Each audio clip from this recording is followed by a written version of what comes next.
అన్న మరి commercial gas rate 993 రూపాయలకైతే కేంద్రం అయితే పెంచిందన్న. దీని పట్ల మీరు ఏమని మాట్లాడతారు? ఏంటంటే ఇదే ఇబ్బంది చాలా. ఇప్పుడు పెంచక ముందు నుంచి ఇబ్బంది ఉంది, ఇప్పుడు పెంచినాక ఇంకా ఇబ్బంది అవుతుంది గ్యాసు. చాలా ప్రాబ్లం అవుతుంది. గ్యాస్ లేకనే చాలా హోటళ్ళు బంద్ అవుతున్నాయి. కట్టెలు పొయ్యి, కరెంటు పొయ్యి వాడుతున్నారు. కట్టెలైనా కూడా సిటీలో దొరకాలంటే దొరుకుతలే, అవును, కట్టెలు అది కూడా దొరుకుతలేదు.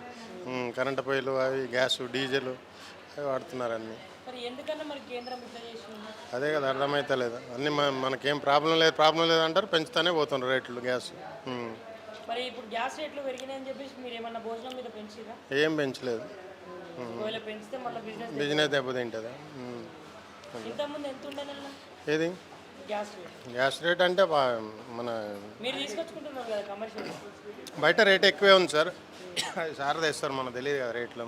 బయట అయితే 5,000 6,000 కూడా నడుస్తుంది.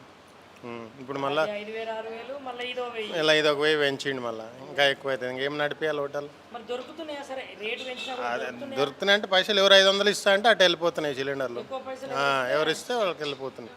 మనకనేది ఏం లేదు. ఇప్పుడు నేను 1000 రూపాయలు ఇస్తాను అంటే మీరు 1,500 ఇస్తా అంటే మీ దగ్గర సిలిండర్ వేసేస్తారు.